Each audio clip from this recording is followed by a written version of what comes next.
Hey girl, I'm Kylie Pax. After a lifetime of emotional eating, struggling with my weight, and being a serial dieter, I finally found the missing key to weight loss and I lost 20 kilos. Each week, I'll give you my no BS weight loss advice so you can sprinkle it over your life and your dinner plate and lose weight too. Everything I teach you is fluff-free. That means you'll learn simple strategies to master not only your weight, but your mindset as well. Girl, you get that in check and those extra kilos will never haunt your booty again. If you're ready to lose the weight for life, let's go. What is up, you gorgeous, fabulous creatures? Welcome to episode number 63 of the No BS Weight Loss Podcast. I am so freaking pumped and excited to have you here today. We're talking about why you keep regaining the weight back that you have worked your ass off to lose. Why do we keep regaining weight back when we have literally worked our asses off to lose that weight? Let's dive on in, honeys. I'm about to tell you why. Now, there are three main reasons that I can see anyway, why we seem so stupid when we lose weight and then keep gaining it back. And the first one is so potent. I want you to take note of this because this one can change your whole life. You are stuck in short-term thinking versus long-term thinking. I want you to get a picture of this in your mind. Imagine you go to a restaurant, you love this restaurant, real fancy, and you sit down at the table, you've got your menu and you're perusing and it's great. Then the waiter comes up and you've decided, you're like, I want a hamburger. I want this hamburger. I know it's amazing and this is what I would like to order, please. And the waiter says to you, well, honey, sit back because this hamburger comes with a side of fries. And you think about it, you're like, but actually, I don't want the fries. I just want the hamburger. And the waiter says, well, I'm so sorry. It comes with fries. You're going, well, can't you just take the fries back to the kitchen? Just leave them off the plate altogether. I don't want the fries. I'm sorry, ma'am. The hamburger comes with the fries and get ready. Not only does it come with the fries, you can't even leave them on your plate. You have to eat them. You have to eat the fries. That's the deal and that's how it works. You think this is fucking absurd. I only want the hamburger. I don't want the fries. Come back to your current reality with me now. This is you. This is you. Every time you stick your little head in the fridge thinking that you're going to eat a little snack. Oh, it's just a little snack. I'm going to eat this pizza now. I'm going to have these chips. I'm going to have this chocolate. It's not a big deal. It's not a big deal. I've lost some weight. I've arrived. I've got some wiggle room now. This is fine. I want you to fucking understand that just like that hamburger came with fries that you could not get rid of, that pizza that you're about to shove in your mouth comes with a side serve of regret, feeling bad about yourself, bloated stomach. Oh, hello. We haven't even got to the weight gain, feeling like you have let yourself down, thinking negatively about yourself, waking up tomorrow with eater's remorse. That pizza is not pizza. That pizza comes with a side serve of absolute shit that you do not want. But you're not even thinking about that. No, honey, no. You're all caught up in the magical land of pizza, thinking how good this is going to taste in your mouth, and you are not even stopping to think about the actual reality of the situation. You are stuck in short-term thinking. This is going to taste good in my mouth. This is going to feel good in my belly. This is going to be so great. And I deserve this. I've worked hard all day. I've deserved this. I've put up with the kids all week. I deserve this. My husband's a dick. I deserve this. You can come up with 1,000 reasons why you deserve. I deserve this because I skipped lunch. Well, clapping hands emojis to you, sunshine. But that pizza comes with eater's remorse, guilt, feeling bad about yourself, bloated stomach, fucked up digestion, and weight gain. So now I hope you enjoy your pizza because that is what short-term thinking will get you. Long-term thinking, on the other hand, shall I calm down? Long-term thinking, on the other hand, honey, please, come on. Long-term thinking will give you the whole picture. I want you to think, next time you think about shoving that pizza down your throat, think about what it actually comes with. Sure, you might go, well, it comes with pepperoni, it comes with cheese and onions, olives. It's fabulous, great. Well, all of that also comes with the guilt, the regret, the eater's remorse, and the weight gain. So not to mention, if you've got a gluten intolerance, a dairy intolerance, the list can go on and on and on. Think long term before you go to shove something in your little mouth. Think long term.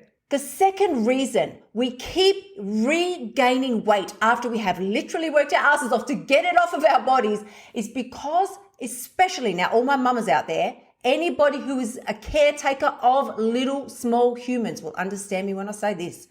You keep eating BS leftover food because you don't want to waste money, quote unquote. Here's what I want you to get and understand about this, because this is really important. Once your child or anybody, listen, this is not only limited to children. We do this with our friends. We do this with our partners. Oh, you finished with that? Oh, I'll finish it. I'll eat it. Don't waste it. You hear yourself say this all the time. Don't waste it. Oh, that's wasteful. I'll eat it. Honey, please, if you're not hungry, let me tell you what's actually happening here. That food, once the individual has finished eating it, even if it's yourself, I better just finish what's on the plate. I don't want to be wasteful. I better just finish it. There's only a little bit left. I won't be wasteful. If you're not hungry, you are done with your meal, and that food is now rubbish. So whether you get up and throw it in the bin or you eat it, it's going to become rubbish. You either put it in the bin and it becomes rubbish, or you put it down your throat and it's going to be stored as excess fat, aka rubbish, because you don't need it right now on your body. Are you going to feel real proud when you're walking down the street and you bump into a friend? They go to you, oh, you look like you gained a little weight back. Oh yeah, that's okay, but at least I'm not wasting money. I'm just pausing to let that sink in, honey. When you, every single time you decide to eat those little bits of leftover food, here's what's happening. You started the situation with one problem. Oh, I've got a little bit of leftover food here. I feel a bit guilty. I feel like I don't want to waste the money. Okay. So you eat it. Now you got two problems. You've got the leftover food that is now being stored on your body, and you gain 4 extra kilos on your booty. So now you don't have one problem. Now you got two. Oh, well, never mind, honey. At least you didn't waste money. The third reason why we continue to gain weight back after we've worked so hard to get rid of it is because we forget that our skills are transferable.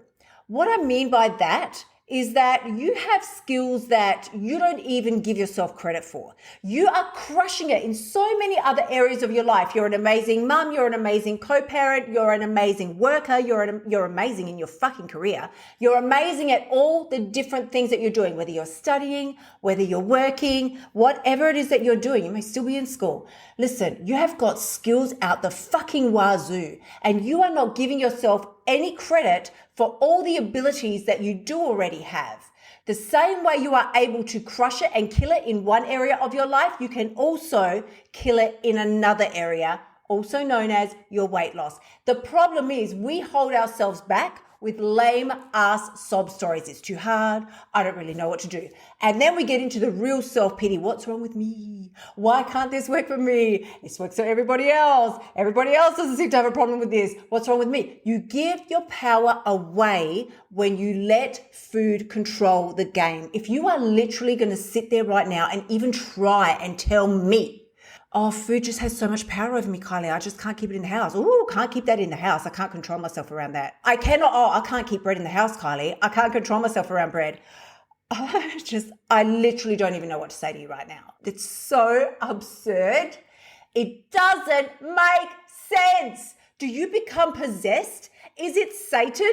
Is bread well, you know, when it comes to things like chocolate pie, chocolate mud cake, I do wonder, quite frankly. Listen, I'm just going to share this with you, but I do have a secret inkling. I do think these things are concocted in the pits of hell and sent here purely to torture us. But in any case, they are not going to possess you. They do not overcome you. You can control yourself around food. With all of this being said, there really is only one solution. And even though you can jump on IG right now and you can scroll your little fucking heart out and you will find solution after solution thrown in your face, all up in your grill. You should take this pill. You should rub this fucking cream on your thighs. I saw one the other day. You put this vibrating machine. It looks like it vibrates at about the rate of if a mouse was massaging you. And you should rub this massage thing on your body, and they showed pictures. Can I just, listen, side note, I'm going to share this with you. They showed pictures of women that were quite overweight and now like disgustingly thin, like from rubbing this little mouse massager on their body. And I just thought, what complete bullshit. And then as I was thinking to myself, because listen, don't think that I'm immune to this stuff. I'm looking at this going, oh, is this real? Does this really work? Maybe I should order me one. Maybe I should order two. Let me just get a whole fucking like warehouse full. And suddenly I saw a picture of a girlfriend of mine. I'm not going to say her name, but if you want to DM me, I will tell you who she is because she is a IG influencer, and she has been known for her drastic weight loss. And there was her picture when she was at her heaviest, and then they showed her when she was at her thinnest, which she no longer is. She's somewhere in between now because I see her. And they were saying that she had used this device. I fucking know this woman. She has never used that damn device. People steal other people's images all day long. You cannot trust this stuff that you see. And yet here you go throwing $89.95, like $64.95, $129.95. We throw it at them like we can't give it to these people quick enough. And I'm not saying everybody's scamming. I'm definitely not saying that. But what I'm saying is the answer is not in a mouse massager. The answer is in you tapping into the frequency or the vibe of weight loss. Please hear me when I say this. Does a person who loses weight permanently eat crumbs off random people's plates just so that they don't waste money? Does a person who loses weight permanently think only about what they want right now in this minute with zero fucking consideration given to the aftermath? Oh, wait, I'm just getting started. Does a person who loses weight permanently disempower themselves with bullshit stories about how hard things are when they know damn well exactly what it is that needs to be done?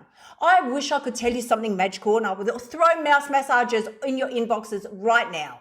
But the truth of the matter is it's always going to come down to three things, one of which is never really talked about.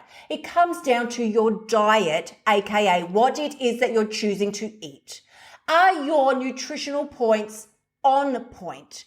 Are you eating the things that you know are for a healthy human being, or are you thinking that you can get away with KFC on the sly and somehow still lose weight? The second point, are you moving your damn body? You don't have to become a fucking athlete. Nobody has to be all Bruce Jenner. I'm asking you, are you going for a walk around the block? Are you even just stretching on the floor once a day? These things are important. And the third point, and I'm going to say this because nobody talks about it, and I mentioned it just previously, are you tapping into the energy and the vibe of a person who does get thin? What I mean by this is if you diet and fucking run Bruce Jenner marathons all day long, but you are secretly on the download telling yourself what a loser you are, this will never work for me, I don't know why I'm even bothering, this sucks so much, I hate it that I can't eat X, Y, Z, that is not the vibe of a woman who loses weight and keeps it off. That is the vibe of some like pathetic person who is seriously thinking that woe has just fallen upon them because they can't eat their KFC 85 times a day. We need to take a reality check, people. There is nothing wrong with looking after yourself purely for the sake of looking after yourself. It doesn't have to be to lose 85 kilos. It can be because you actually love yourself and want to take care of yourself. And let's just all take a moment and think, how much quicker do you think you would get to your destination if you were looking after yourself for the joy and pleasure of looking after yourself rather than always trying to torture yourself to get to some skinny destination? As always, if you want to know more about how I lost 20 kilos and kept it off, head on over to kyliepax.com/free course, where you will find a free 4-part video series on the specifics of what I did to lose that weight and keep it off for life. And as always, please do remember, the only person who has the power to change your life is you. When you step up, take ownership for your decisions. Stop carrying around the woe is me story in a backpack on your back 24/7 and wondering why you feel so shitty, and step into the vibe of somebody who really has control of their life, is taking control of their life, and has their God-given power as a powerful woman on this planet to make every damn change that she wants to make. That is when you've got what it takes. I'm sending you tremendous amounts of love. I will see you all again next week. Until then, my gorgeous ones, bye for now. Thank you so much for tuning in. Remember to shimmy your butt over to kyliepax.com/free course and sign up for my free weight loss training so you can start losing your weight now. You'll also find helpful notes and resources in my past podcasts that will help you lose your weight without the BS diet drama. I'll see you next week.